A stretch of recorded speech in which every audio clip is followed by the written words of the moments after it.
Diamond ring wearing, kiss stealing, wheeling dealing, limousine riding, jet flying, son of a gun, and I'm having a hard time holding these alligators. You're talking to the Rolex wearing, diamond ring wearing, kiss stealing, wheeling dealing, limo jet flying. We Ric Flairing on them niggas. We Ric Flairing on them niggas. You talking to the Rolex wearing, diamond ring wearing, kiss stealing, wheeling dealing, limo jet flying. We Ric Flairing on them niggas. Yeah, we Ric Flairing on them niggas. It's apparent these girls staring. I'm Ric Flairing, gold across my chest. I'm fresh to death, I'm Paul Bearing, not at all scary. When I open like Betty Wops, then find to these circles that's going in like a carry shot. Woo! I'm going in like a Mary Pop off that Mary Crop at the top flow at the Marriott. So questioning me is like questioning you. See, we the best dressed, so come and get blessed with the crew. Not one but two, different ways to slaughter your crew. Committed tat across the chest, I guess she blessed with the truth. People want to see them checks, representation of proof. Living through my elders trying to resonate to the youth. But ain't nothing to get my flash on. Longevity is heavily embedded in my melanin. Layman terms, I last long.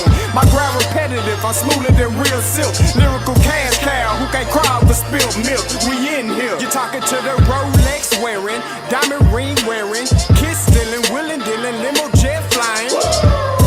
We Ric Flairing on them niggas. We Ric Flairing on them niggas. You talking to the Rolex wearing, diamond ring wearing, kiss stealing, wheeling dealing, limo jet flying.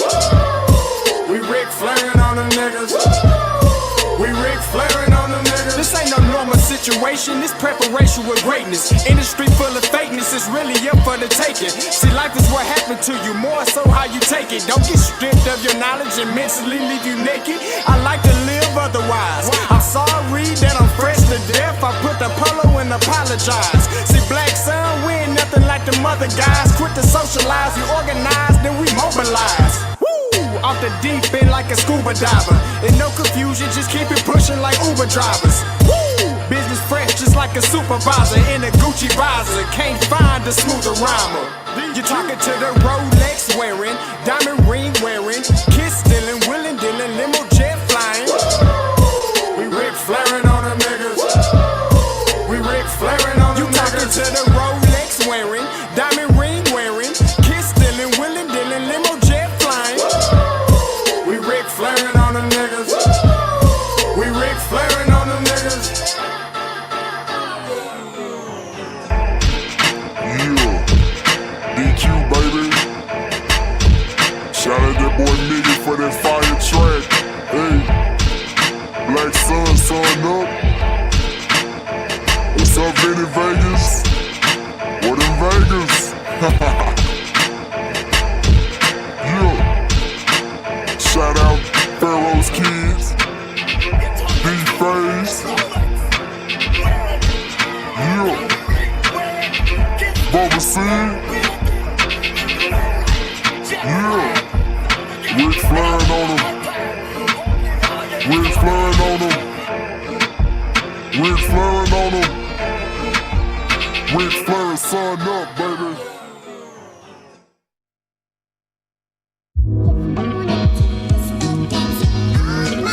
Yo, Scotty, you going crazy for this one.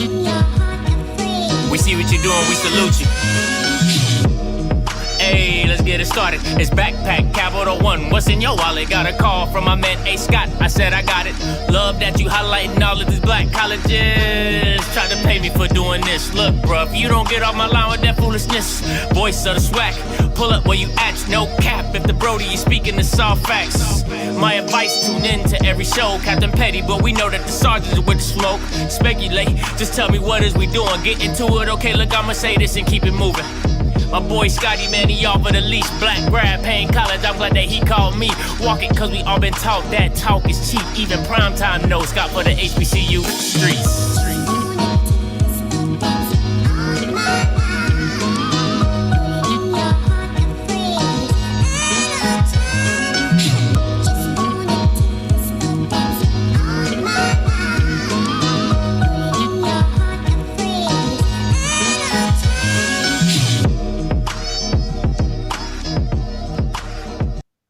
What is going on, everybody? Happy New Year! All righty.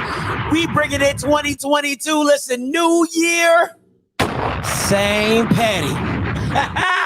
New year, same petty. All right, your boys in the building. Listen, hey, Paris, kill all that Roll Tide stuff. All right, kill all that.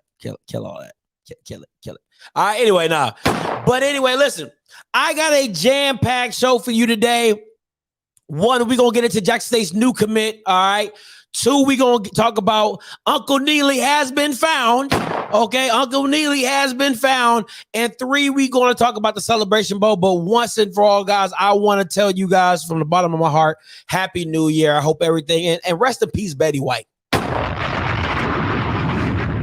Listen, okay. We're going to do something for Betty, all right? We're going to do something for Betty White before we start the show. Rest in peace, Betty White, all right?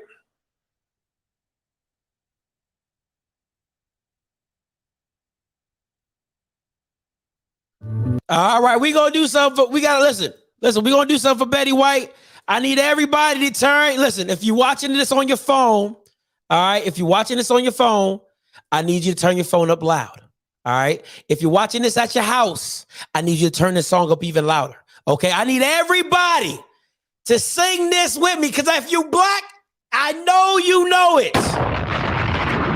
All right, I know you know this anthem, okay? So I need you to sing it with me when it goes, all right? Let's get it. Shout out, rest in peace, Betty White. Thank you for being a friend. Oh, yeah. Hey, say we're traveling on the bottom, now we're here now. Oh, yeah. Right here.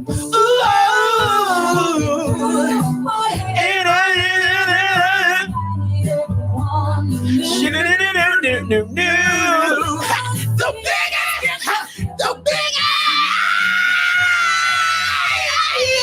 Thank you for being my friend. Oh yeah. Hey, rest in peace, Betty White. Okay, rest in peace, Betty White. That's my girl right there, man. Me and my mom used to watch Golden Girls all the freaking time. All right, on Lifetime. That's what me and my mom used to do. Happy New Year. Rest in peace, Betty White. It's a shame. Gone too soon, but she was 99, but gone too soon. All right. If you don't know that, man, you need to get your game up. All right. Thank you for being my friend. All right, make quick announcements. Hey, listen, as always, I'm telling you, the petty does not stop at YouTube. All right. Follow me on IG, Instagram, Twitter, all that crap. And the petty continues. Okay. Like the marathon continues, the petty continues. All right. So it's nothing new. Bandwagon signing day has been pushed back. All right. Bandwagon signing day has been pushed back until January 24th. I'm looking at the damn thing and I still can't get it right. January 24th is when bandwagon signing day is. All right. Also, I have a banner, but I didn't make it. Sunday, all right, I'm going to have some scouts come through that have been scouting HBCU players, right? We're calling it Path to the Draft HBCU edition. All right, Path to the Draft HBCU edition. I got the folks from Draft HBCU players on IG, Instagram. Make sure you follow them. Good guys. They're going to come in, talk about some of their top players that they have drafted. We're going to break them down. We're going to talk about it. Sunday, 4:30 Eastern Standard Time, all right? Path to the Draft HBCU version, all right? So all year thing until the draft comes up. We're going to get into it. All right. Also, OFFScript is on podcasts on Spotify and Apple Podcasts. Make sure you leave a review. All right. Make sure you leave a freaking review. It's just that easy. 4 stars, 5 stars, 3 stars. I don't care. Just say something behind it. All right. And next, January 5th, Andrew Buddy will be on the channel for an interview. All right. The young hot shot from Texas Southern is going to be in the building on January 5th. All right. Live. All right. Live interview. And also, Everyday Entrepreneur is starting this month. If you're a CEO, if you're a VP, if you're a COO, if you own your own business, if you're a truck driver, if you're a baker, I don't care what you do. All right. email support at itsoffscript.com. All right. Give a quick synopsis. You know what I'm saying? Give us your time schedules and things like that. Understand you will have to come on camera to do this interview. It's not over the phone. It's not no, you gotta come on camera, do the interview. We'll make it happen. Talk about your ups, your downs, your trials, how you got to where you were, all those type of things. All right. The Everyday Entrepreneur starts on January. Also, listen, appreciate you guys for all my supporters, all the people who have been supporting me, all the people who come, don't donate, but still support, and all the people who share and all that stuff. Listen, just become a member, okay? It's a new year, new me, new you, St. Petty, all right? Just become a member. Too easy, all right? Too easy. 3 levels, $4.99, $9.99, $19.99. It's all good. It don't matter which one you choose, all right? And also, last but not least, happy birthday to my man, Rube Hogan, Southern guy. He's a Southern alum, okay? Shouts out to him. His birthday's today. Happy birthday, Rube, man. You keep doing your thing. Live it up, my boy. All right? Let's get into this show. Let me see. Happy New Year. Happy New Year to you. Let me see. Not surprised. Let me see. Golden Girls was the ish, man.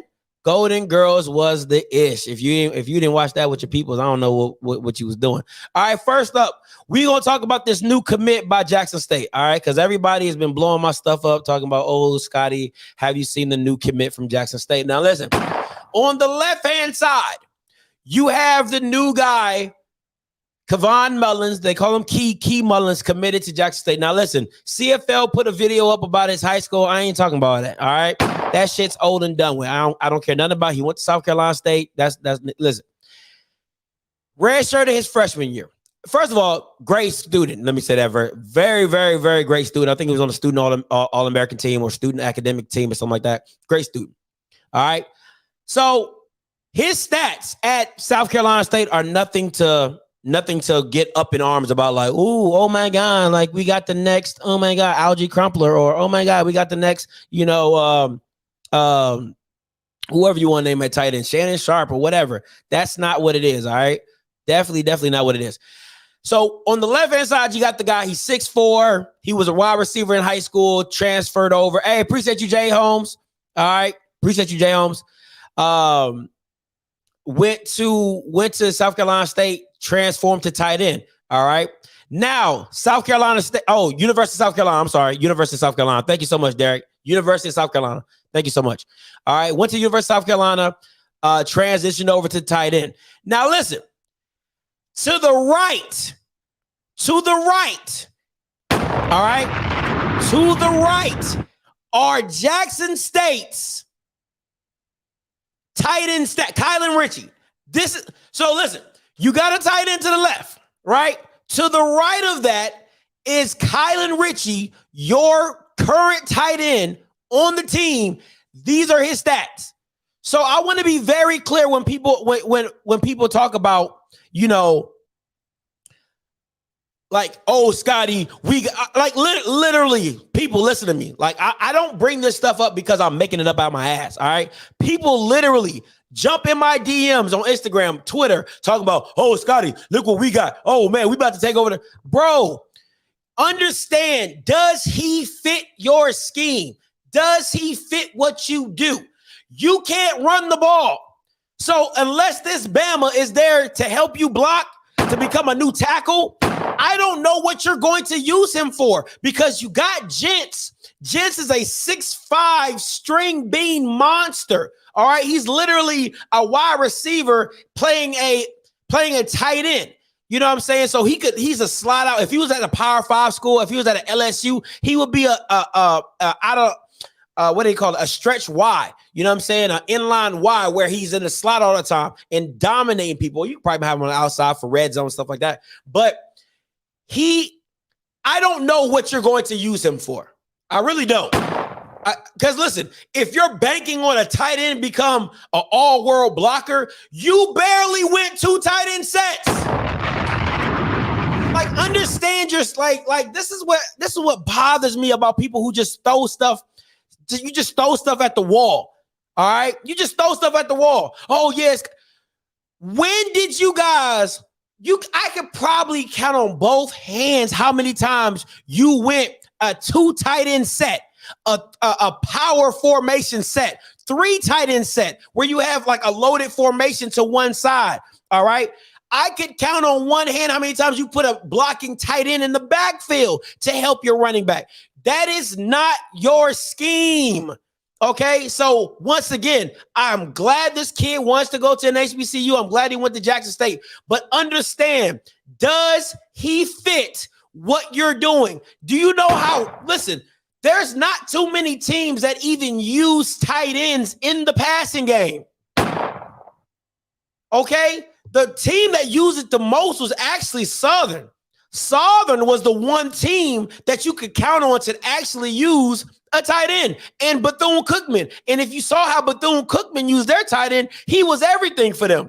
He was the wide receiver. He was the kicker. He was the punter. Sometimes he played run. I mean, they use, listen, as long as they could get the ball to Kamari Everett, good things happen. But that was a focal point of their offense. All right. Jackson State does not use their tight end, and you can tell by the stats. I want to make sure this boy, out of 11 games, has 11 catches. That literally, if you averaged it, that's 1 catch per game. At 11 games, 1 catch per game. That tells me you do not use your tight ends. So I don't understand when people say, oh, we use them in the block. To block for who? Block for what? Your offensive line is not even that good. You need to be focused on your offensive line, not getting a blocking tight end. What does that really help if you don't even set it up to run a 2 tight end set to even have them on the field to block? So when you go into, listen, I'm not, listen, because all people going to say, Scotty, you are. Hey. All people going to say, Scotty, you hating. Scotty, you hating. Scotty, no. I need you to bring the premise down. Bring your expectations down. Everybody in my chat talk about we winning it all. If you are, it won't be because of this guy. Okay? It won't be because of this guy. When you find an offensive play caller who uses a tight end, let me know. Okay, that'd be the first thing. When you find an offensive coordinator on Jackson State that wants to use a tight end, let me know. All right, that's numero uno. Number 2, when you use a 2 tight end set to block, let me know. And you got a better pass catching tight end in Gents, and you won't even use him. So make that make sense to me. Okay? Why you being weird to me? I'm just telling the truth. Okay? That's all I'm saying. So all I'm saying to you guys is, listen, hold up on the expectations. That's all I'm saying. Hold up on the expectations. Okay, just say, hey, glad we got somebody in, but do not, and this is for the people in my DMs, do not text me and message me talking about some stuff where, oh my God, Scotty, we got this tight end. To do what? What did you get him to do? Because once again, I'm showing you the stats on the screen. The tight end you got now didn't do nothing. So that's all I'm saying, man. So just ease up, okay? Ease up on the expectations of why you're getting certain players, all right? Just don't think that, oh yeah, we about to do this, because I know you're gonna see the clips of him catching passes against LSU and like, oh Scotty, oh my God, you know what? Okay, but are you gonna use them that way? That's the question. Are you going to use them that way? And I think that more tight ends should be used in the SWAC wholeheartedly. I would tell you every time, every day till Sunday, that everybody in the SWAC should use more tight ends. I don't know why they don't use more tight ends, but you don't. So it is what it is. So that's my little 2 cents on Kevon Mullins or whatever. Good kid, smart kid or whatever. Just, I didn't listen. I just whatever. All right. So also next topic. All right. I just want to let you guys listen. I want to be very clear. Uncle Neely has been found.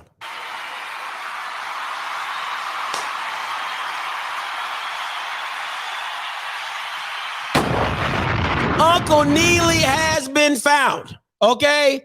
Listen. He wanted me to put out a statement. Okay.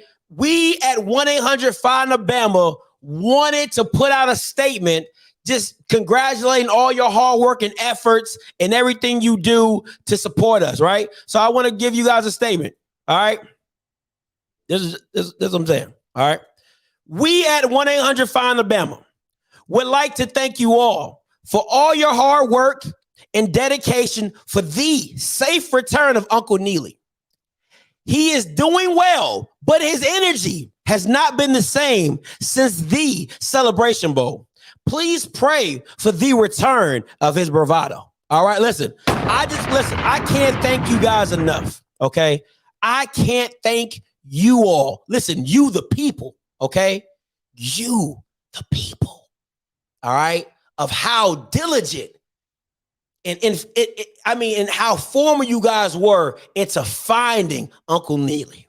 All right, listen, that's how you bring in the new year right way. We thought we had lost one of our own, but yet and still you all, the people out there, brought him into the fold. All right. And we at 1-800-FIND-A-BAMA, we just wanted to tell you thank you. Okay. We just wanted to say thank you.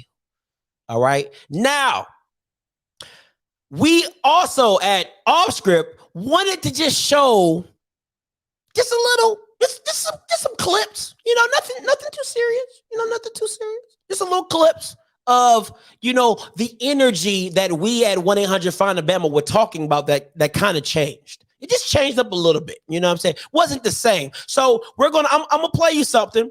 Okay. I'm gonna play you something and you guys be the judge. Listen, I'm not here to judge. I'm not here to judge. Listen, New Year, same petty, but I'm not judging. Okay. New Year, same petty, but I'm not judging. Here we go.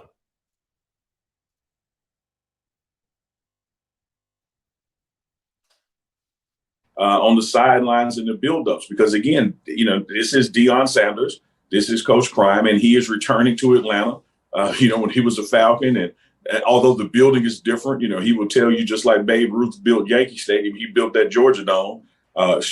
Now, I feel as though he was speaking as if he was Deion. Is that just me? I kind of feel like, he was living off his accomplishments. That's just me, though. That's just me. That's when I heard it, I'm like, man, you really, but okay, all right, mate. I'm going, okay. Maybe it's just me. It's just me. But I'm okay. We're gonna continue on. All right, continue on. So I'm looking forward to it, Tolly. I think there's going to be record attendance, record media, record celebrities, and the Tigers are going to put on the show. Whoa, hold on. Let me backtrack. Let me backtrack up just a little bit. He said record what? Record attendance, record media, record celebrities. Hey, listen. There were record attendance. It definitely was record attendance. Definitely was a record amount of celebrities. But that last part, Neely, I don't know. And the Tigers are going to put on the show as well.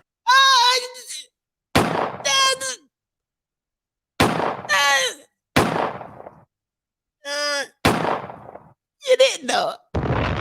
You didn't know. You didn't.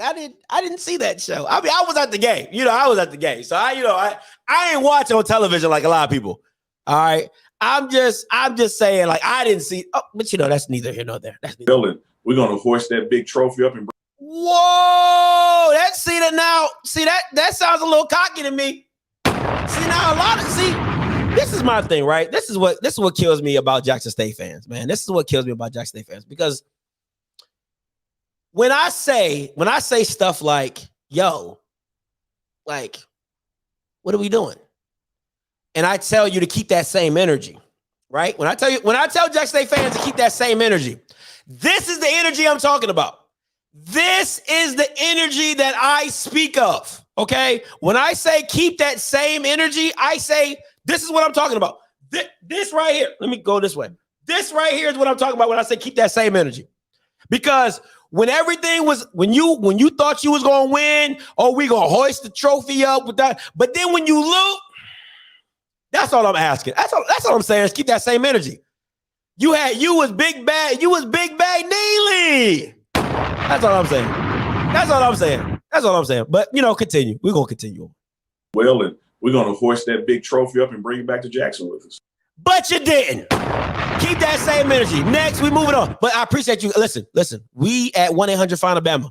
We at 1-800-FIND-A-BAMA. We would like to thank you all for all your hard work and dedication for the safe return of Uncle Neely.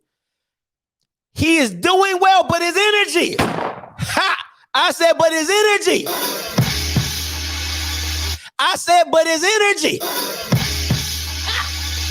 It's not the same. All right, let's continue.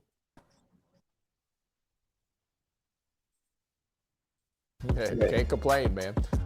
We did talk to you after the Celebration Bowl. Some people think you were in hiding. Oh, no. Oh, slow your roll, Tolly. No, hey, listen, that Bama was in hiding. That Bama could not have been found. What are we talking about? Some people. No, Bama. Everybody and their mama outside of Jackson State fans knew that nigga was hiding. That Bama was hiding. Stop the lies. And you see what listen, when everybody said that, oh, Scotty, HBCU. No, I said HBCU game day and Jackson State are partners. So when I called them Bamas out on the post-game show and I said, where's the interview with Tolly Carr? Why it take 2 weeks? Why it take 2 weeks? That's all I'm saying. Why it take 2 weks? We in the new year. And you just now talking about it? What they do, babe? They see your face everywhere I go, on the street or even at the picture show. Have you seen them? Tell me, have you seen them? Boy went on vacation. Boy, y'all got some nerve. You after the Celebration Bowl. Some people think you were in hiding. Actually, they didn't see you on YouTube because I totally screwed up our recording. It was Christmas Eve. I was trying to do 8 million things, and I was just like, you know what? We're not going to redo this. Okay, now they lying. I don't like calling people a liar, but you lying. You know how I know you lying? This is how I know you lying. If Jackson State would have won, I don't give a damn how many times you would have recorded it. You would have put it up and you would have finished it. Miss me with that. Miss me with the lies. Miss me with that. No, Tolly, you're lying. I don't give if Jackson State would have won 31-10, Neely would have sat his ass on that show 62 times to make sure you got that recording right to be on HBCU game day before the new year. Am I lying? Or am I lying?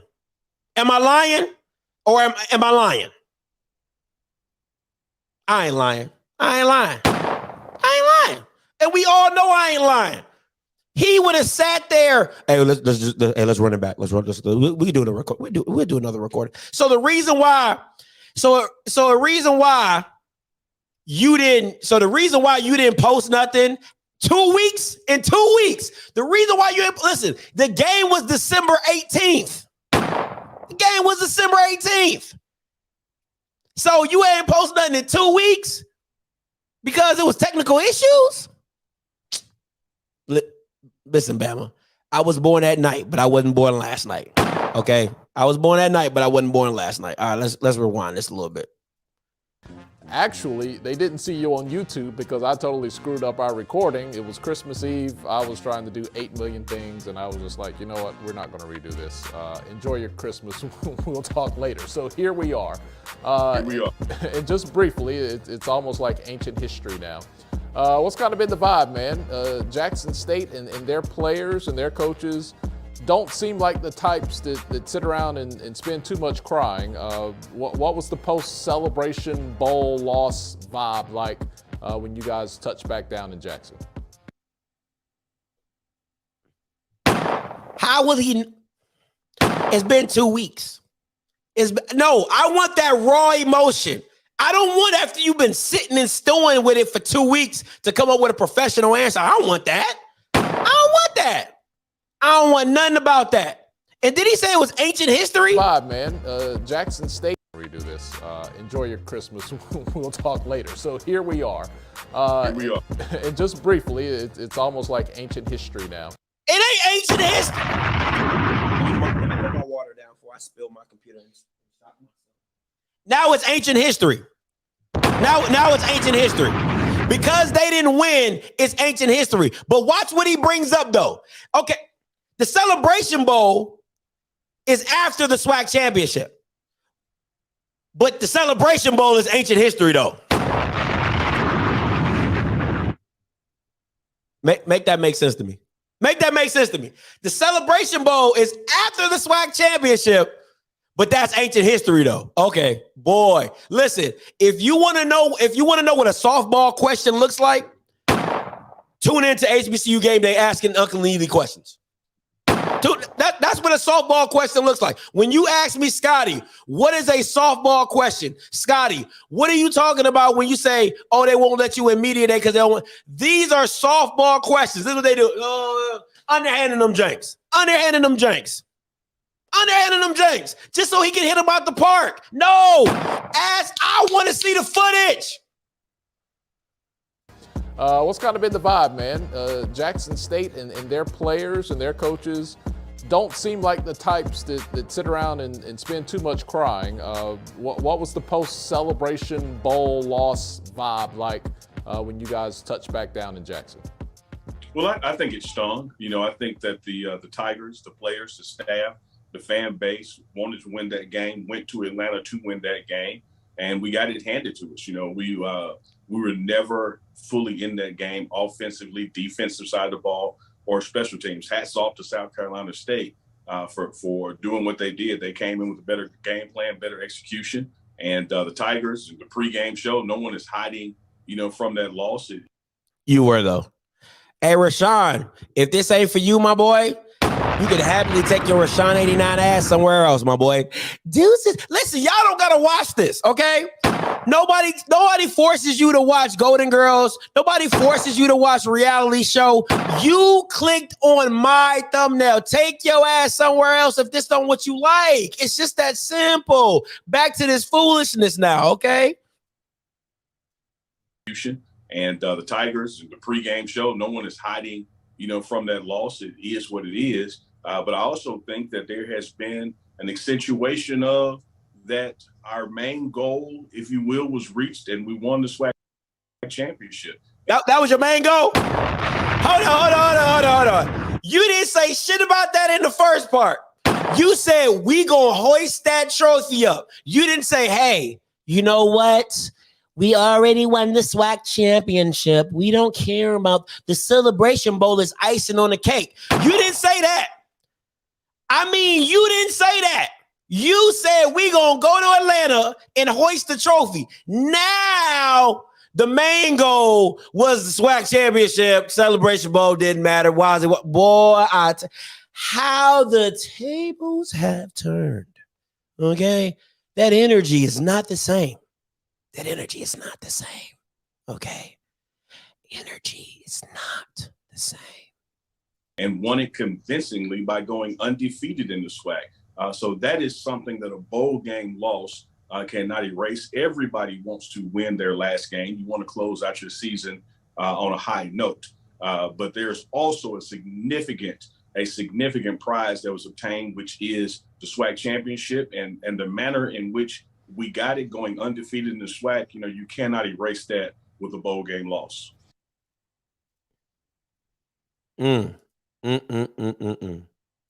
That energy just don't feel the same to me. That energy just, I mean, maybe it's just me.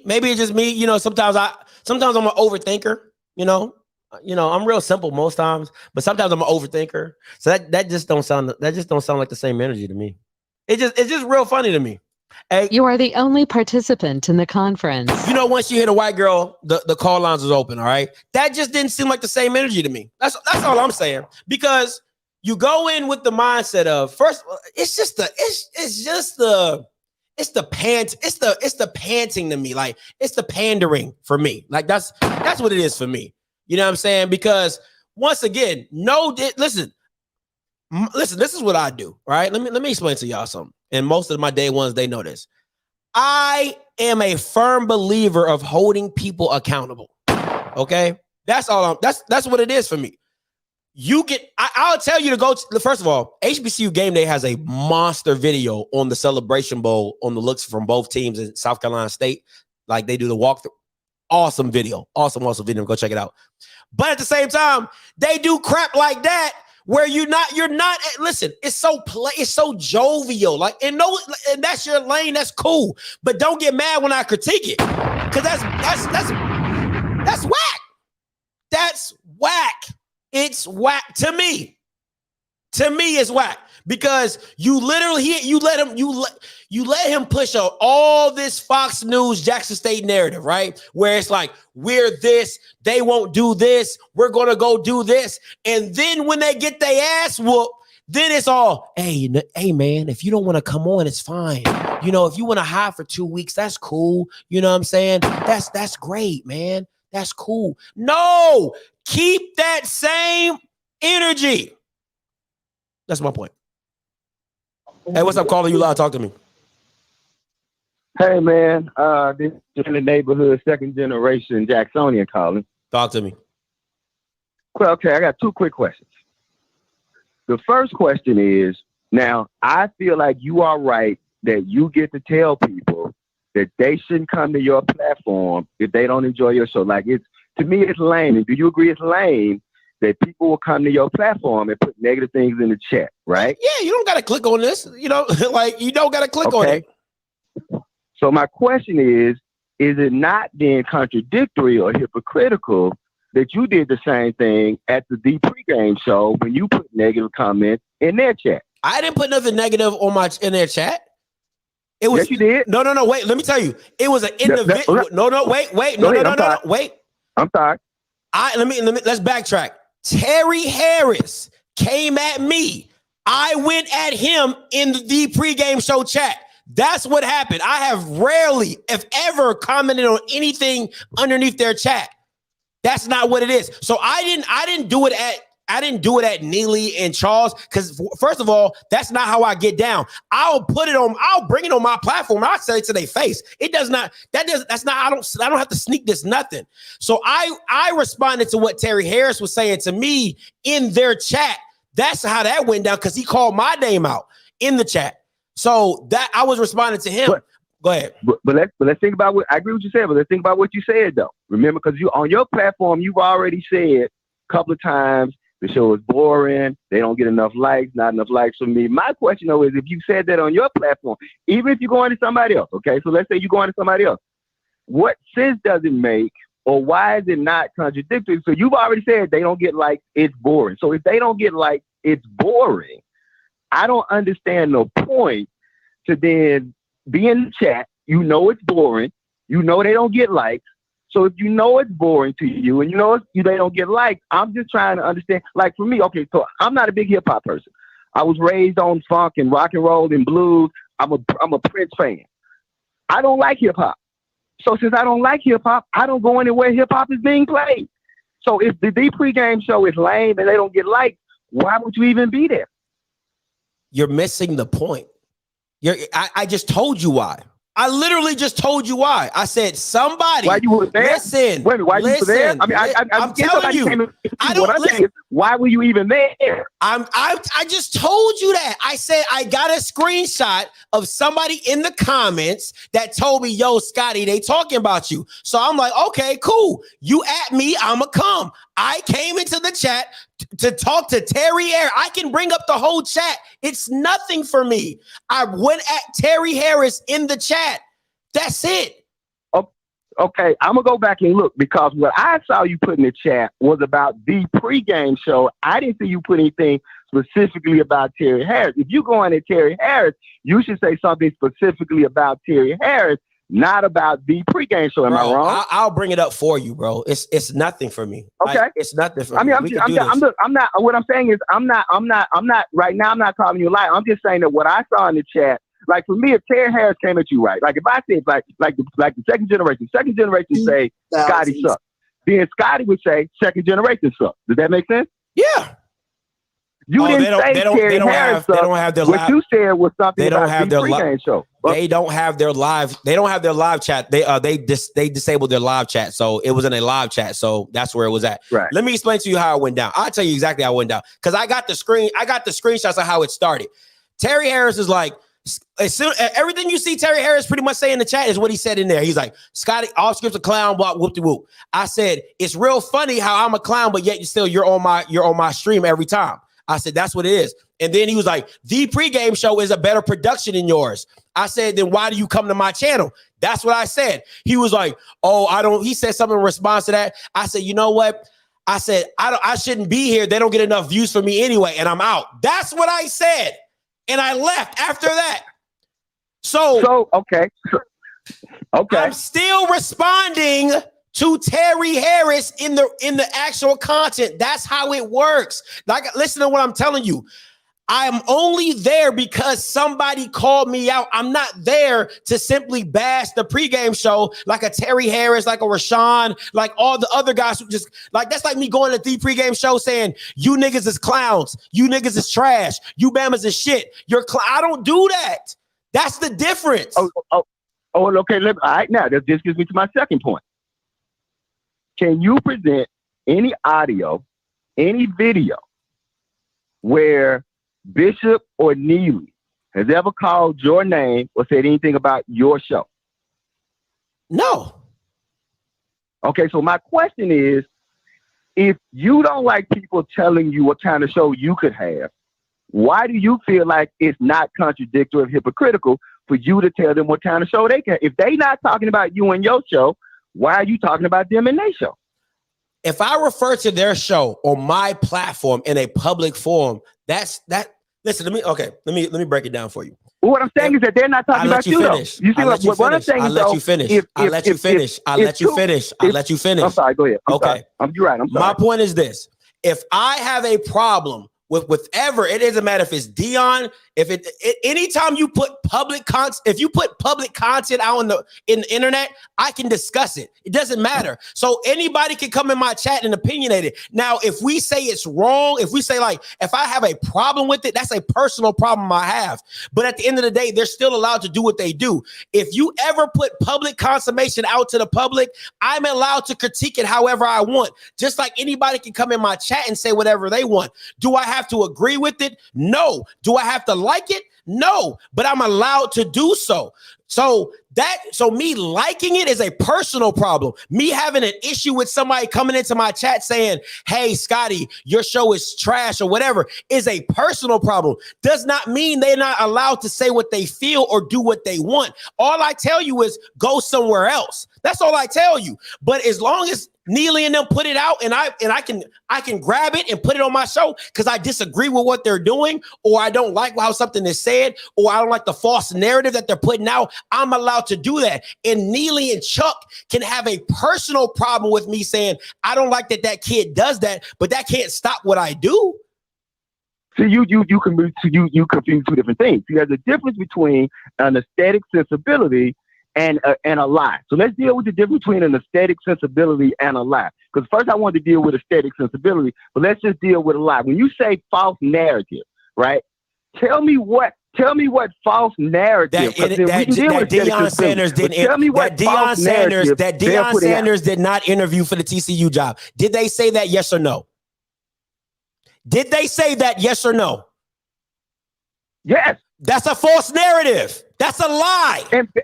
That's a lie. Based on what evidence? Based on what evidence? Every New York Post, Washington Post, every credible news source went and said that, hey, Deion interviewed for the job, and they come back and say he didn't interview. How does that work? That's a false narrative, my boy. So if Deion Sanders says I was too sick to do anything, that doesn't make it credible. Okay. So let me ask you this. How many coaches that have taken an interview at the same time that they had a coaching have ever agreed to saying, you know what, I took that interview. Don't worry, I'll wait. None of them have. I'm not, that's not the point I'm asking. Don't worry. No, it's the same. No, it's the same concept. So you're telling me that out of the millions of coaches that have taken interviews while on a job that have never said they've taken interviews, there have been numerous occasions where coaches have come up and said, hey, have you taken an interview? Hey, are you looking? They've said no. So what are we talking about? Just so I'm clear empirically, I want to be empirically clear. So you and I disagree about the factuality of Deion taking a TCU or taking an interview with TCU. So we disagree about the factuality of that. And you're going to hang the fact that the pregame show constantly pushes a false narrative because there's a disagreement over whether or not Deion, that everything that they've done, you want to say that they push a false narrative based around the issue with the is there anything else they push the false narrative of that you would say other than that, since we disagree on that? Not off the top of my head. What you but you feel, so my point then is that, so other than that, and I know you said you're not a journalist. You said you a YouTube, I get that. But you feel really comfortable with just having one disagreement about the TCU job to say these guys push a false, and what I want to be clear about, there's a difference between pushing a false narrative than say being a fan. If you want to say Jackson State it's a fan show, right? The pregame show is a fan show, but that's a different thing, because what you're actually saying is that Bishop and Neely are liars and that they are people of low integrity by saying that they're pushing a false narrative. That's what you're doing. But I've never called them a liar. When you say someone pushes a false narrative, that's tantamount. That's fake, right? Tantamount means whoa, man. Listen, okay. First of all, now you're going way off the limb. Let me tell you that, because as a fan, you can push a false narrative, right? I can say that, and let me be very clear about this. If I'm a Dallas Cowboy fan, right? So I can push my own false narrative as a fan to say, oh, I think that the Cowboys are going to win the Super Bowl based off a certain amount of stats, based off what we're doing. And you can also say, well, how is that when you've lost to good teams and you only beat?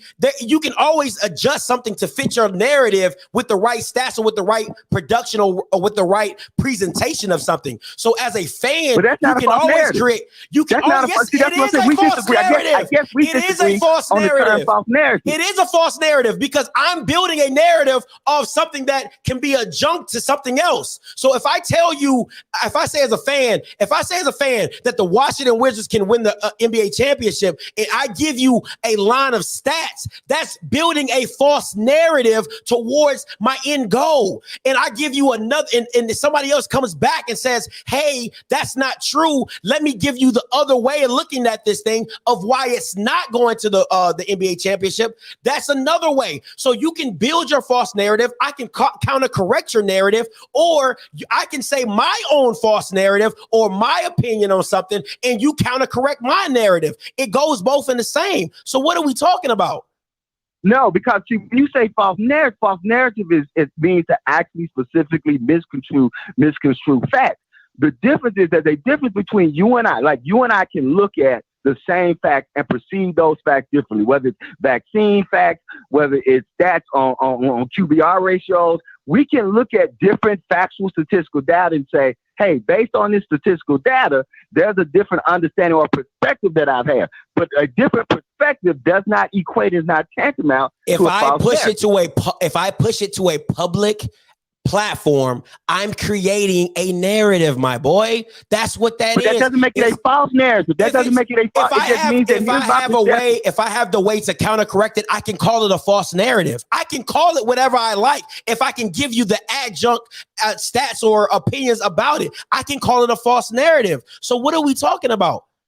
So just calling it a false narrative doesn't make it a false narrative. I can call it if I can. If I call it a false, if I call it no. If I can counter, no, it's not. No, it's not. If I can give you a counter judgment off a false narrative or something that you've given, if I tell you that you can do something one way and you're pushing that one way, and then I counter correct it with another way, I can call your way a false narrative. Now, be it as But they're not putting what they're saying is based on what we see. So just so if they say, okay, if I gotta let you go, bro. I gotta let you go. I gotta let you go. Appreciate the call though. Hey, listen. It's too. Listen. First of all, once again, as always, and I'm gonna stick on this, it's Jackson State people being Jackson State. All right, let me just say that. It's Jackson State people being Jackson State. But at the end of the day, I can call, you can call. When I come on here and I tell you why Jackson State is going to win or lose, you can call it a false narrative. I've had people call me a hater because I'm telling you of all the weaknesses of a team, and Jackson State never tells you the weaknesses, right? So the pregame show won't tell you the weaknesses. The pregame show won't say that. I say it. I'm building a false narrative. They're building a false narrative, but now we both wrong. Come on, man. Hey, what's up, Rocky? Talk to me. Hey, what's up, my brother? Hey, and I think old dudes don't get the term false narrative. False narrative doesn't mean that you're purposely trying to deceive somebody. False narrative just means that it's not true. You know what I mean? And that's all that a false narrative means. And also, like, one of the false narratives that I had bought into at the beginning of the SWAC was that Jackson State was supremely talented than everybody else in the SWAC, right? And there were a lot of things when you look at the 5-star, the 4-star and 3-star kids that they had, and you could point to that as being the case. But at the end of the day, the scores and the results didn't pan that out because most of their games were very competitive. And so at the end of the day, there are a lot of false narratives that are being pushed by fans and media to support the things that just are not accurate as it relates to the competition itself, man. So I agree with you, man. There's a lot of false narratives being ran out here to support things that fans believe, but they don't necessarily, just because you believe it, don't make it true. And exactly. So if I'm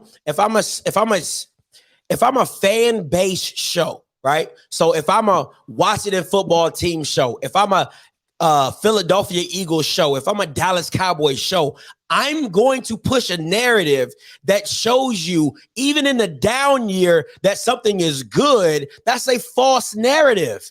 They're not giving you everything that you get. They're not giving you all the. Oh, let me explain the false narrative. If anybody watches Undisputed and Skip, right? Shannon Sharp can come with all the stats and data to tell him why LeBron is what he is or why KD didn't do. And Skip can always flip it and tell you a side of it that you're like, what? How did you get that from that? That is an adjunct conversation, right? So one is building their narrative, and then somebody else comes back with their narrative. You can say they're both false, however you're looking at it, because of how you're looking it through, what lens you're looking at it through. So me being against of all the public cry of a Jackson State team, and I'm telling you, they're not all this, they have these problems, but yet on the other fan side, they're telling you that, oh, they're this, they're that, they don't have this, and they do have that. I'm like, no. So I'm telling you, they're giving you a false narrative because they're not giving you the full picture of everything. They're leaving out what they don't want you to think about the team. That's the whole issue. Let me point out something. Can we talk about the tight end situation that you brought out? And I think that you brought up some very good points, but I think I may not have seen it, but there was one thing you didn't point out, right? You do understand that Jackson State had a problem with the protection all year long. And because of that, a lot of times the tight end had to be in protection to compensate for, the protection breakdown. And so they essentially couldn't put him out in the route, because at the end of the day, that would leave their offensive line exposed. Like, that was one of my issues with them not using the tight end. Is there were times when they tried to use the tight end and they just couldn't because the protection couldn't hold up. Facts. And the tight end was essential. Like on most teams, right, the tight end and the running back are variables in protection, right? They could either release or they can go out in the route. In Jackson State, you got to the point where you had to use the running back and the tight end, and then what that means, you got 3 guys in the route. At the end of the day, or 4 guys in the route. When you got 4 guys in the route and then there's 8 DBs, you can literally double double cover everybody, and that's what essentially Southern did, and also what was the team that beat them? South Carolina State. South Carolina State is they played coverage, in other words.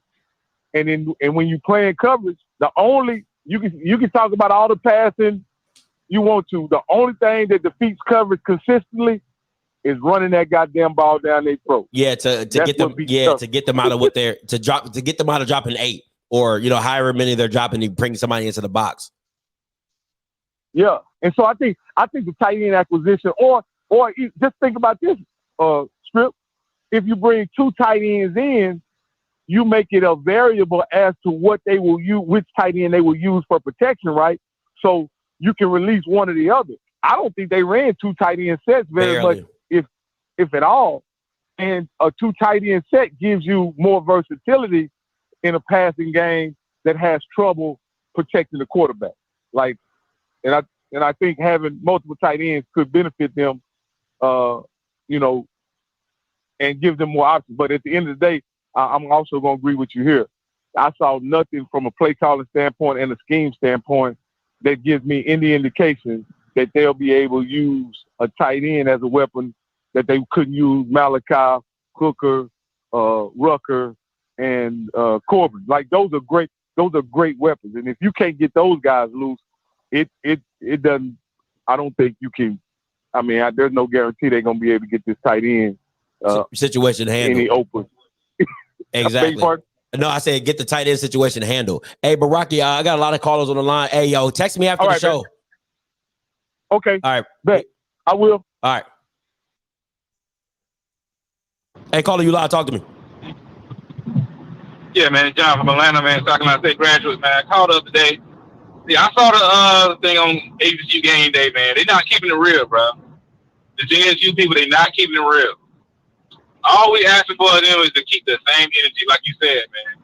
And whenever they talk about the Celebration Bowl, they talk real soft as it almost as it didn't happen. Like it didn't happen. Like it didn't happen, man. I mean, like beforehand, the disrespect was just so high.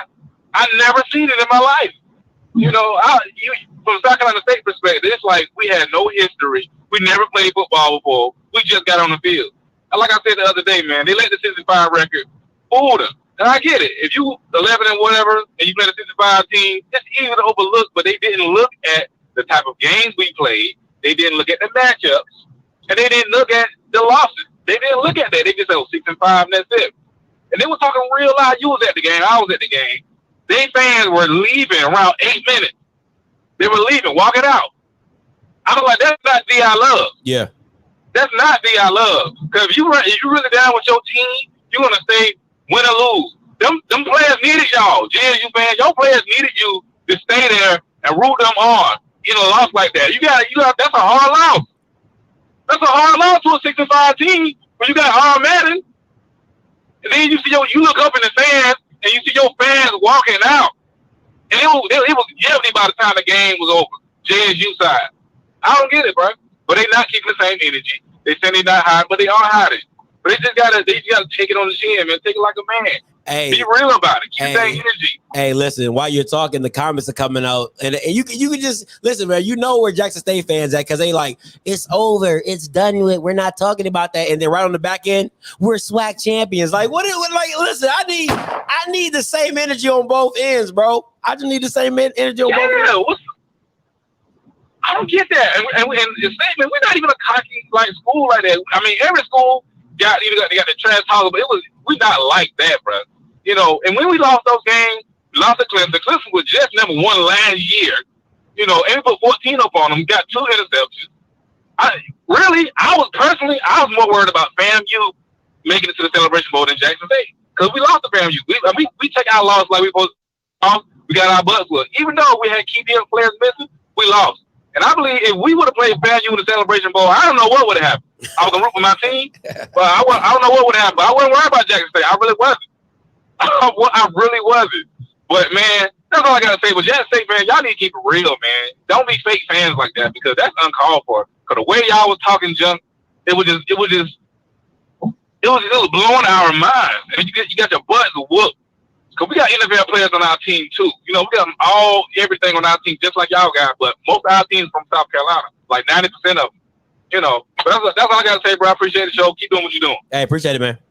Yes, sir. Hey, Mr. Ford, talk to me.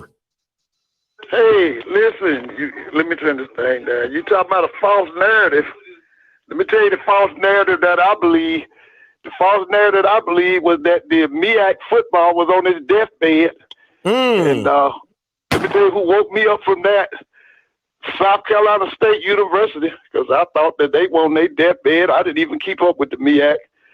So I'm going to be honest with you. All of us believe them false narratives now. That's what this country is all about. We probably the most misled people in the world when it comes to a false narrative. That's why we had Donald Trump in the White House. But I got some questions for you, Scotty. Let's see them. First question, Scotty. Who has the best, excluding head coaches now, who has the best staff in the SWAC? Who do you think it is? The best staff in the SWAC? Yeah, excluding head coach now, who has the best staff in the SWAC? I would have to go with...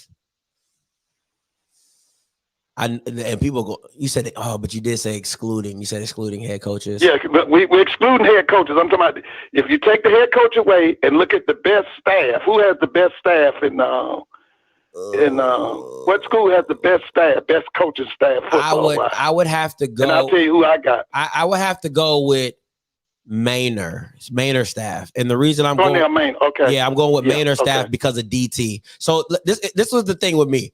It was a push between Jackson State and A&M, right? Because the offensive coordinator is but the defensive coordinator is good, right? And on A&M side, the offensive coordinator is out this world, and the D coordinator is like, you know what I'm saying? So, and everybody else is kind of like average, you know what I'm saying? Like FAMU's offensive coordinator average, Eric Dooley is the offensive coordinator. So you taking head coaches away, you're like, somebody saying Valley, you taking Dancy away from that. You're like, you don't believe in that staff. Keaton Evans is good, but he only had 1 year on his belt, so you don't know really what he's doing.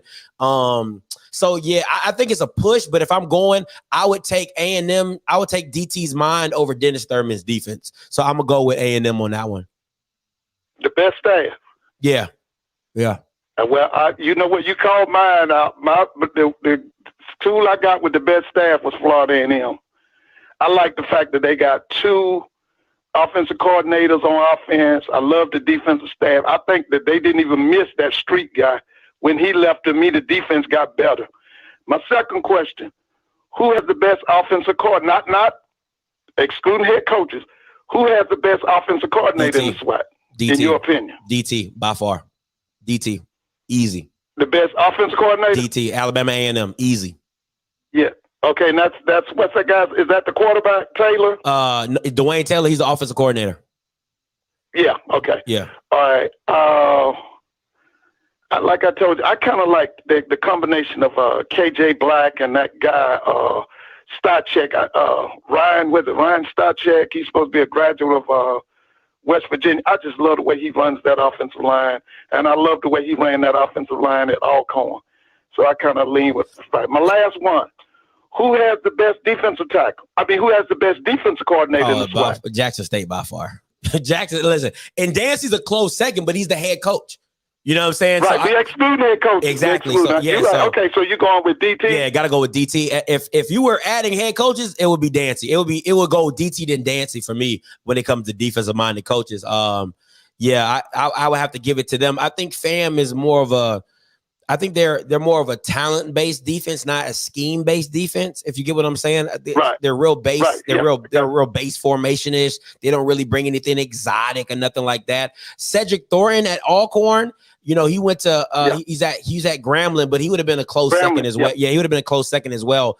But I got to give it to DT just off the shore, like the complex. It's simple, but it's complex. You get what I'm saying? Like they don't do nothing. Yeah. They don't do anything really lavish, but they do it really well, and they show you multiple different things. But at the end of it, you know they're going to blitz. You know what I'm saying? So I like that. Well, I'm gonna have to agree with you. I like Dennis Thurman. I've been watching Dennis Thurman since he was a defensive back at the University of Southern Cal. I think he played for John McKay. I was about to say, did he play for John McKay and they had a coach after John McKay named Robinson? But I think he played for both of them because he actually was drafted, I think, out of Southern Cal and went to the Dallas Cowboys. He was a defensive back for them. But I need to look that up. But I agree with you. I like DT, man. I agree with you. Listen, y'all have a great one. And hey, great question, Mr. Scott, Ford. I just got one thing I got to say now. I know your people going to get mad with me about this, but I got to say this. I'm looking at your chat, and these people talking about eating this pork. Y'all need to leave that pork alone. That pork is what's giving us high blood pressure and diabetes. Give up the pork. Have a good day, Scotty. All right, man. All right, Mr. Ford. Thank you so much. Hey, listen, we just had smothered pork chops last night. We just had smothered pork chops. All right, listen. Next topic, and I can't wait to get into this topic. All right, not this one, because you guys are already emotional about that one. You guys are.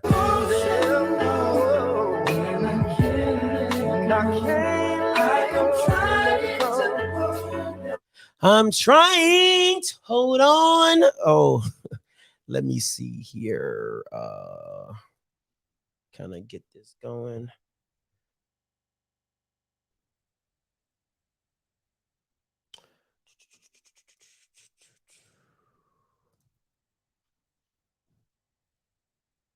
All right, so this is my question, right? Let me go to my window. Question of the day. Celebration Bowl versus college football playoffs. All right. And this is what I want to tell you, because I've been saying this before the season started. I said the best thing that could happen to SWAC football is FAMU and Jackson State have been in Atlanta, right? Do you not think that the college football playoffs are super excited to have a SEC championship rematch of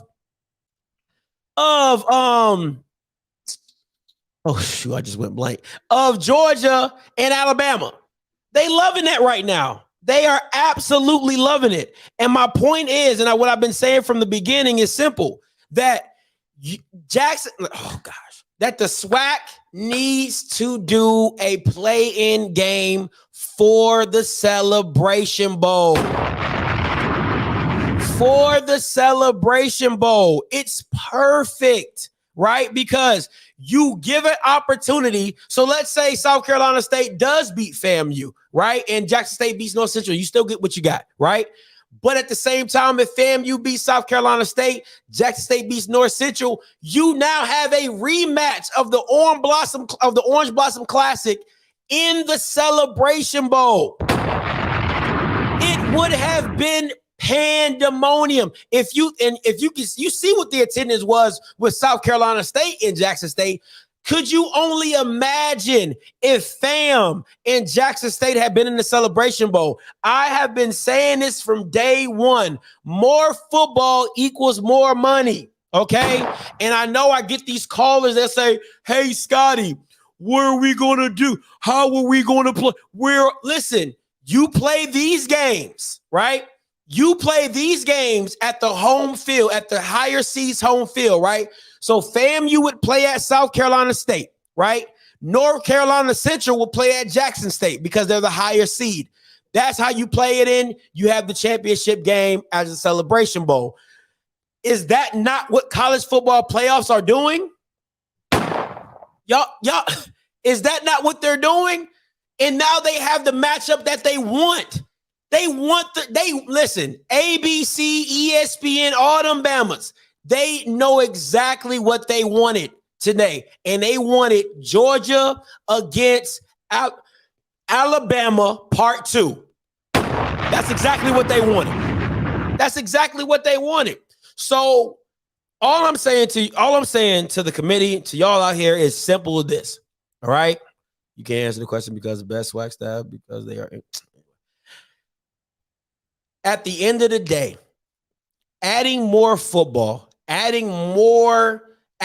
listen, because this is my issue, right? Let me slow down. This is my issue because as the season came closer and closer to an end, more and more people were asking that's a false narrative, Scotty. I'm hypothesizing, all right? I'm creating a whole mythical world out here, all right?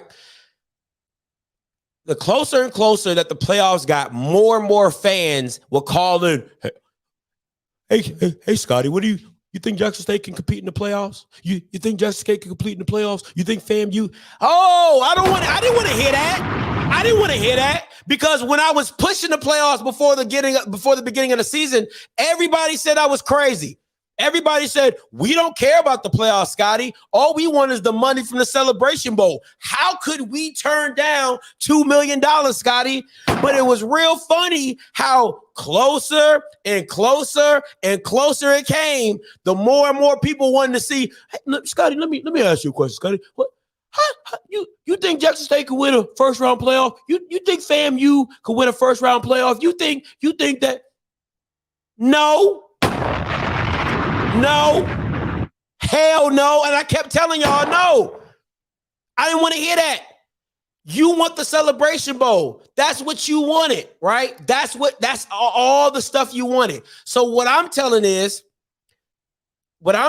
is if that's what you want, take it and make it your own. Because that's what you did with the Celebration Bowl. That's what you did with the Celebration Bowl. Make a play-in for the Celebration Bowl. Instead of just taking the two teams, because a lot of people don't even respect what the MEAC has going on. If I'm being honest, like Mr. Ford said, he thought the MEAC was dead on the deathbed. So you don't even respect that they don't have a championship, right? You don't respect the fact that, oh, the MEAC doesn't have a championship game. They get to wait for a month and all this and that. Well, okay, that's what the playing game is for. Earn your way to get to the Celebration Bowl. Now, it could have been two MEAC teams. North Central upset Jackson State. FAMU gets upset about South Carolina State. You got two MEAC teams in the Celebration Bowl. That's real. Now the MEAC looking real strong right now. Listen, man. Listen, it's just, all I'm saying is if the Celebration Bowl, which everybody and their mama loves, right? Some people from most 90% of HBCU fans love the Celebration Bowl. They love the $2 million, which, like I've always said, that's something of your own. You've taken it, you've owned it, you loved it, you stick with it. Okay, too easy. But at the end of the day, make it more exciting, right? And people are gonna say, "Well, Scotty, the Jackson State and South Carolina State game was great. It was one of the greatest upsets of all, probably in a long time, right?" But all I'm saying is, how much more exciting would it have been to have a playoff or a play-in game for the Celebration Bowl? I understand your argument, but it's whack. Explain to me. Like, listen, guys, I have a call-in line, right? I have a call-in line. If I would love to hear your opinions on why it's whack or why you don't agree. Because just saying it's whack. Yeah, bro. I just say North Central, bro. I'm sorry. I call it North Central. That's just what I do. If it's a problem, too bad, so sad. I call it North Central. All right. So my thing is this: if it's whack, calling it up, like, explain to me why it's whack. That's all I want to hear. Explain to me how this isn't beneficial for both teams. Because if we're being honest, that brings more money. You're talking about a play-in game for Jackson State having another home game before the Celebration Bowl, another 50,000 fans. You're talking about FAMU or South Carolina State having a play-in game, another 15 or 10,000 or whatever, however much their stadium holds, or if FAMU is a home team, you're talking about them. This is, bro, like, come on, man. We're talking big money, big ticket money given to these teams. It's crazy. What's up, Coach Green? This is, come on, man. Let me turn my volume down. Big money. Hey, only thing I'm gonna say, cool idea, but NCAA not gonna allow it. So it's like moot point to even say say play-in games, because NCAA not going to allow it. So the NCAA can allow the FBS to have play-in games, but they won't allow FCS. No, they ain't gonna let them do something like that. I'm asking though, like, so they can have a play-in. I'm just, no, because think about it. Explain this to me. How can the SWAC be the only people to have a bowl game in the FCS? That's cool, but you can't give them a play-in game before the FCS, before the bowl game, that they're the only team that has it. That's basically it. Does that don't make no type of sense? That's like, hey, we're like, you're okay to give us something that nobody else has, but we can't add on to whatever we already got that's our own. Yeah, because the thing is, you already got the bowl, you got the NCAA playoffs, and you got a bowl. They're not going to allow another playoff type game.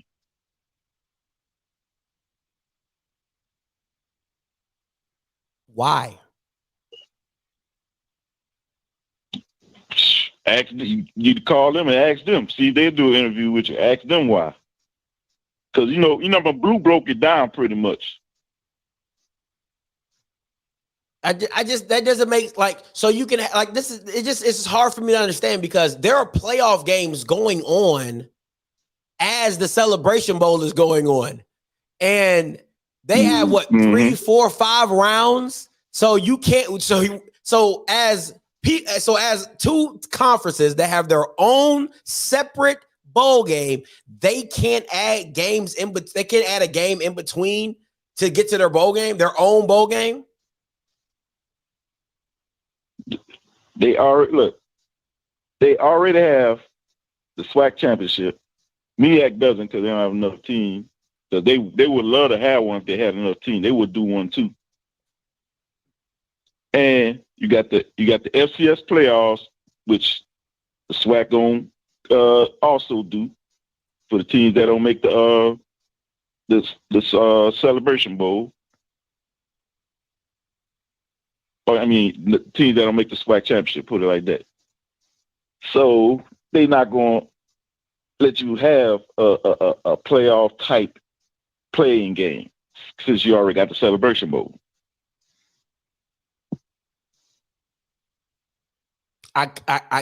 It's sort of coming to me. If I'm being honest, it's sort of coming to me, but I just think that it just, it is what it is. Somebody said, call it a classic. Call it a classic. But they ain't gonna hide the fact of what it is. A 14 classic. That's actually pretty cool. Right through it. That's actually pretty cool. So, so Daniel says, in the bylaws, the bowl game is allowed, not another playoff system. That's crazy. Yeah. Yep. So if the bowl, to me, it'd be like, if it's a part of the bowl game, it's technically within the bowl. I understand that. That's why. This is the thing y'all look at. All right. We have our own bowl game. Guess who else won a bowl game? Take a wild guess who else won a bowl game? Exactly. If they could find somebody that gonna play in that bowl game with them, also showing ESPN that they can make a lot of money off of it, they will also get one. A couple other FCS schools would love to do one, but they just never pulled the trigger. What about this? Why don't okay, how about this? How about you call that, it could be its own bowl, right? So like each game could be an individual bowl game. So technically, you have still three, like a playoff. You still have 3 bowl games. So you have no, I'm just throwing out ideas, you know what I'm saying? I'm trying to work it within the bylaws. Hey, but yeah. Now check this out. Now the best way it can happen, this is the only way it can actually happen. If a couple this it ain't gonna be your type of situation, but it's gonna be different. It's gonna be if a couple other teams was to add a bowl, which ain't gonna happen. Couple teams was they add 4 more bowl games for FCS. Now the playoffs could be pushed back. Now with the playoffs pushed back, now you could get teams like Grambling and Southern that can actually play in it, along with the a couple other SWAC teams.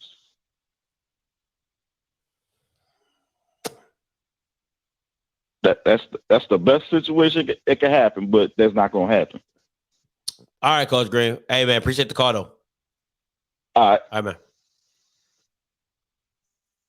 Hey, caller, you live. Talk to me. All right, how you doing, man? Scotty, I'm gonna kind of slightly disagree with additional games. Let me get your opinion on this, man. When we look at the kids who are so-called student athletes, the grind that these kids go through, when we look at HBCUs and we see that lack of resources, low resource institutions, as far as them being able to have like tutors and a training table and all these kind of different things that a lot of these Power 5 schools have, that a lot of times when they go on the road, they have an academic staff of 15, 20 people that can help them, compared to these other kids who, I think South Carolina State, there was an article, is one person that's doing all the academic, and the only thing she's doing is sometimes just meeting with them, how you're doing in class or whatever, and they pretty much have to go to the same people that the rest of the student body has to go to. So I have to push back a little bit, man. We got to think about these kids. I know we get caught up into the point about, playing football and doing these kind of different things. But what about the kids, the graduation rates, the attrition rate? A lot of times some kids fall off because they just can't keep it going academically. So let me hear your opinion on that, and let me have an opportunity to respond. Hold on. First of all, what's your name? You didn't give me your name, so I don't know what to call you. Okay, I'm Kevin. Kevin. Okay, Kevin. So explain. Okay. So explain what the student athlete aspect has to do with me wanting to add extra bowl games, because like if FAMU would have if FAMU would have won their games and gone 3 rounds in the playoffs, they would literally be doing the same thing I'm talking about right now. Just traveling, going to another location, playing for another 2 weeks. So how are the two compared? Yeah. And like I said, that might be true from that aspect. But when we're looking at, like say, I think with FAMU coming from the MEAC, it wasn't a championship game or anything like that. What I'm just saying is just more so, let's make sure now, like I say, with the Power 5s, and we talk about how sometimes these kids are used up, and then when the eligibility is out, we get rid of them, right?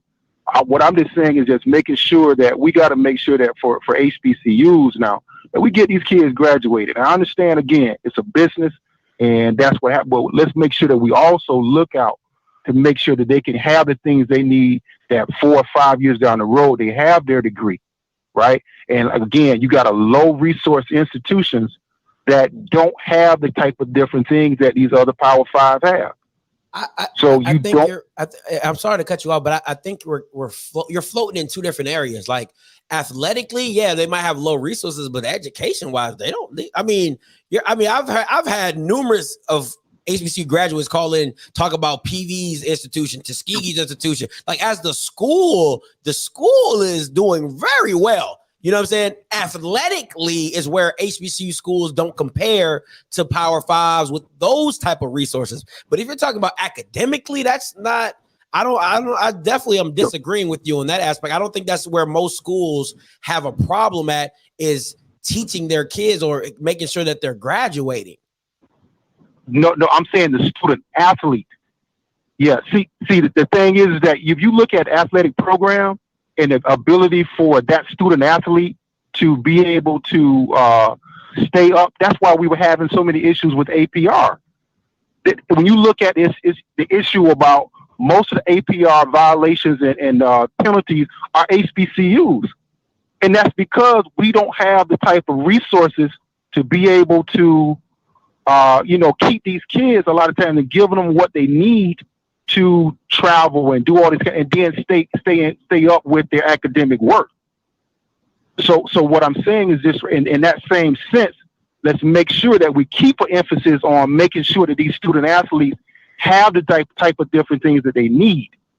And when we're talking about, a kid starting from July all the way through December of playing football, and that's also the fall semester, that can be very tough without the type of resources that he needs to compete in the classroom as well. But from my understanding of an APR situation, there's multiple factors in APR. Multiple factors in APR, meaning if a kid leaves Jackson State doing their undergraduate and goes to another school and they drop out at that school, I believe it affects the other school's APR. So there's a lot of things that, like, kids can go to school, like athletes can go to school, get a girl pregnant, drop out of school. Like that all affects APR. So it's not just not graduating; it's life happening to some of these kids that things happen. Right, but so why do you think? But why do you think it's always the HBCUs that are the ones that are having the issue?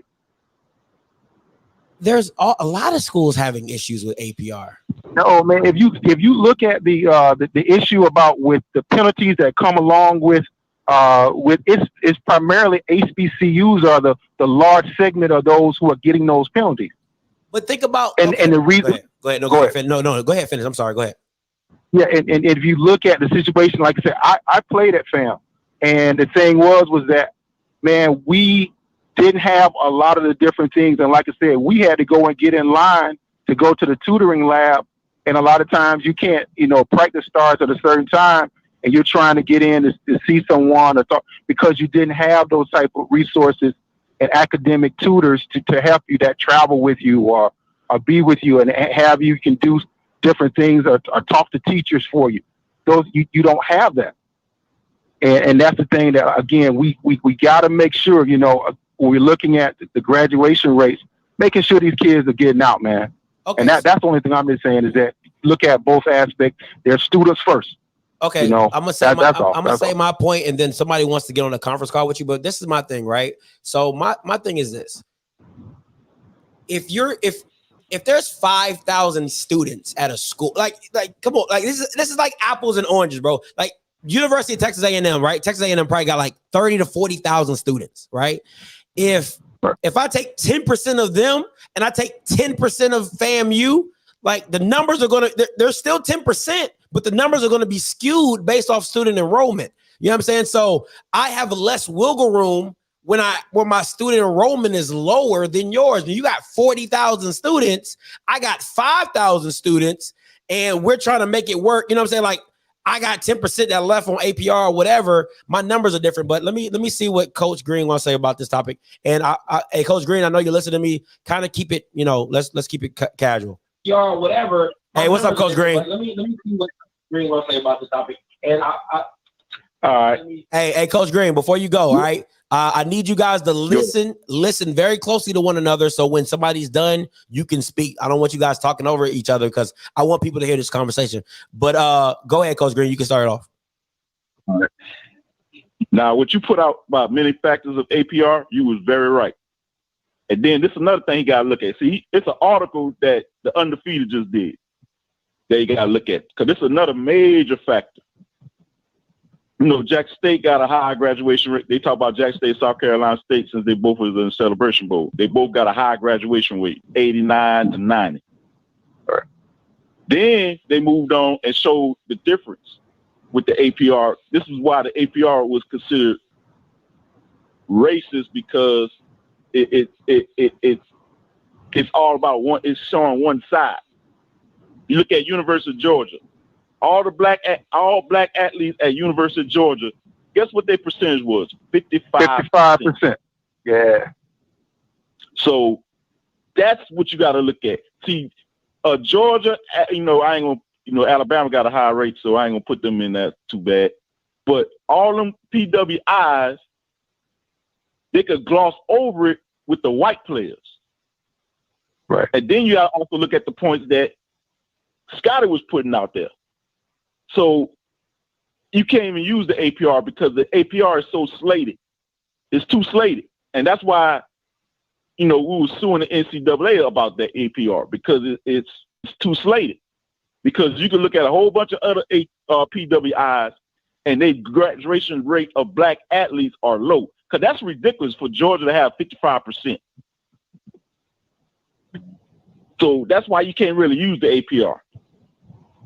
Go ahead, Mr. Kevin. You got a caveat. Yeah, and like I said, I agree. But in a sense, what I'm also just saying is that through it all, if you look at the last 10 or 15 years, HBCUs have been the schools that, like I said, FAM just came off of issues of probation. I think we finally got off of probation in 2018 because of constant issues going on, because kids are coming into the program. Something happens from failing to not having a lot of the different things that they need to succeed.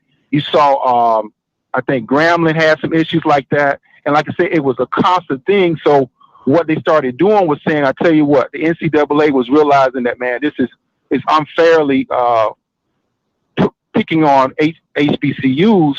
So what they started doing was giving additional monies for the schools to be able to hire more academic tutors to do those kind of different things, so that they can be able to have the resources they need to keep these kids going. Now, let me also say this much too.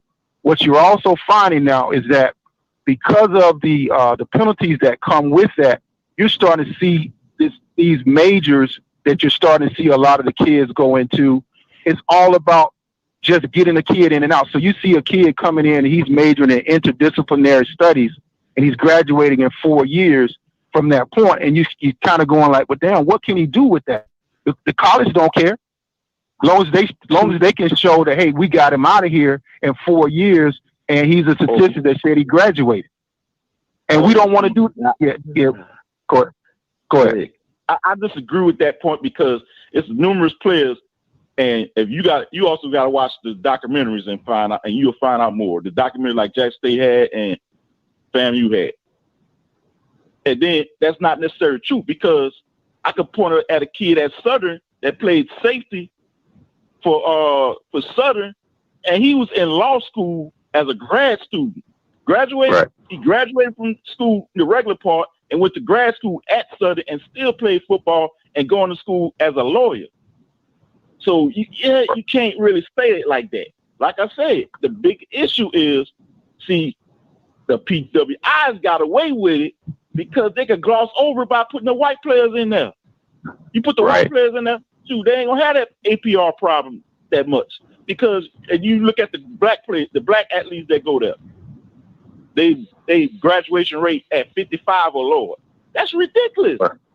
And they're like 90% of the team. They're the ones that don't care, because I can say one thing about HBCUs. The teachers will talk to you. Your coaches going to most definitely talk to your teachers and stuff like that. Right. And like I said, my point more so was just trying to make sure that I just want to make sure that with us being great supporters of HBCUs, don't get so caught up into the business aspect of it and the fandom of trying to make sure that, hey, let's play this, let's do this, and lose the fact of, okay, let's also look out for these kids, because we know PWIs go do it. They go try to, pimp the kids out and try to play as many games as they can. I'm just saying is that for our own, let's make sure that we look out for them, regardless of what the business aspect, make sure that these kids are getting what they need, and it's not a 4 or 5 year detour for them being back on the streets or somewhere, making sure that it counts. Let me say this, and because it kind of like I have to disagree, right? Because pushing a football narrative, right, adding more games brings in more revenue, which you said has a lack of. Which you talking about the schools that have lack of resources, but now you're telling people, no, let's not add more games, which brings in more revenue, right? So you're adding another game, which for Jackson State or for FAMU brings in another $500,000, $300,000, $400,000 that they could add to the books that they weren't normally adding. You know what I'm saying? So you're adding a whole nother game, which before you wouldn't even have. And then on top of that, if I make it to the Celebration Bowl, I throw $2 million on top of that. So I have to disagree, because you can't say on one end, say, we have a lot, HBCUs have a lack of resources. They don't have this, they don't have that. But then when you I introduce an aspect that could bring more resources, which is more funding to whatever you plan to do. And you're saying, nah, we need it because we need to focus on that. You'd be like, whoa, but this helps fund that. You know what I'm saying?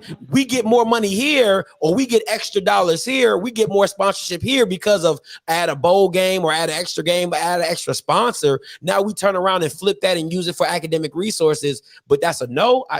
That kind of confuses me. Okay, I can see where you're coming from. Scotty. Yeah, I agree with what Scott is saying. That that's another point. Scott made a good point with that. So one thing about HBCUs, they care about the kids more than a PWI would, because you ain't nothing but a number at a PWI. Because I worked at a PWI before I came back to Russ. Right. Oh, I agree with wholeheartedly. I wouldn't change a thing. I not only did I graduate, I have two sons who have also gone on and graduated. And but like I said, I just want to make sure, man, that our most important aspect about our young men going to HBCU is to make sure they get that degree, man. And that's the most important thing. They go professional, but go professional, in whatever careers that they do. And that's one definitely. One thing about HBCU, they gonna push for graduation. They want all our black people to graduate. They ain't no number. They not a number when it comes to that. So we want to see our succeed. Hey, but guys, appreciate. Hey, this is a great conference call, you guys, man. Hey, appreciate the call, Coach Green. Appreciate the call, Mr. Kev. All right, appreciate it, man. All right, no problem. Hey, man, that's probably one of the best conference calls I've had in a long time. That was man. I felt pretty proud of myself right there. Right? How that? Appreciate that, Coach Green. Appreciate that, Kev. Man, that was gosh darn dope. I have to agree. That was real dope. So listen, like I love the aspect, because that's what the show is all about. You know what I'm saying? At the end of the day, you know what I'm saying? You call in, you give an opinion like Mr. Kevin did. We talk about it. You know what I'm saying? I got other people calling and discussing that know more about it than I do. You know what I'm saying? All I can discuss is what I've heard and what I've heard from different people around HBCU arena, because I have never stepped in that ballpark to be like APR this and APR that. And I'll be the first one to tell you, if I don't know, I don't know. And I'll read these comments off the caller real quick. I'll be like, hey man, this caller, this person said da da da da da da, and then this person said da da da da da da. You know what I'm saying? So I have no shame in my game whatsoever. But absolutely love the call. Appreciate you guys, Coach Green. That was dope. Make sure you like the stream. Make sure you like the stream. Like the stream. There's a like police is right behind me. So make sure you guys like the stream. Make sure you subscribe. If you want to become a member, make sure you become a member in the chat, in the description box below. Like I've said, 3 tiers for $4.99, $9.99, $19.99. And I appreciate all you guys. Once again, I'm gonna go through my announcements before I get up out of here. Great barbershop conference call. Facts, right? Facts. All right. Follow me on IG and Twitter, OFFScript_TV. Once again, like I said, the petty does not stop here. It continues on like the marathon continues. Bandwagon signing day has been moved to January 24th. If you want to send me anything for your school, for me to pick your school, you're like, hey, Scotty, represent, whatever. My address is in the description below as well. Make sure you do that. OFFScript podcast, all right? Apple, Spotify, you can catch me on that. Please leave a review. If you hate me, you hate me. If you love me, you love me. All right. January 5th, Andrew Body will be on the channel, live interview with the hot shot young gun, Andrew Body from Texas Southern. Of what? What's the criteria? There's no criteria. All you do is send what you send your best gift box, all right, of Grambling, Alcorn, Southern, Fam, Jackson State. You send your best stuff, all right. You just build up a little gift box. I'm like, here, I'm sending it to Scotty. I want him to represent my school, and if I like it, I'm like, oh, this might work. I like it. FAMU is looking, hey, listen, FAMU is looking real good right now, okay? FAMU is looking real good right now. The Andrew Body interview would be, I believe, at 7:30 or 8 time frame. 7:30 or 8. Just got to make sure. I got to double check on that one. All right. everyday entrepreneur. All right, starting this month. If you're a CEO, if you're a CEO, COO, VP, CEO, barbershop owner, truck driver, Uber extraordinaire, real estate investor, whatever you, dentist, doctor, lawyer, whatever you are, all right? If you would like to have an interview, tell people your story, your trials, your tribulations, your wins, your losses, all that, please email support@itsoffscript.com, okay? Put your name, quick synopsis of what you do, a good time for you to interview. I interview after 6 Eastern time, okay? All my interviews are after 6 Eastern time, so make sure you put a time frame in there to let me know. And once again, join the OffScript membership, $49.99, $19.99, all right? What's up? I'm going to talk to your lady about getting your shit with times. Listen, man, shoot from the hip, baby. Shoot from the hip. That's how I do it. Thank you, Hezekiah. Make sure you like the stream. Hezekiah, why you ain't joined the channel yet, man? You be on here more than me. Let me see. All right, man, listen. Until next time, guys, you know what I'm going to do. I'm going to holler. Have a happy new year. Love on somebody. Tell somebody you love them. And whoa. Before I get up out of here, before I go, all right? One more time before I go. Let me see. I need everybody to sing it with your deepest lungs. All right. Thank you for being a friend. Oh yeah. Hey, say we started from the bottom, now we hitting down. Oh yeah. Right here.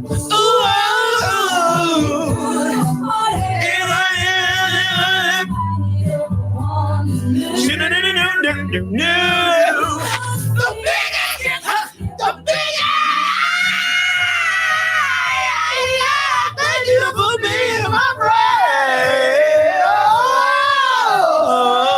Oh yeah. Shout out, rest in peace, Betty White. All right, I'm a holla.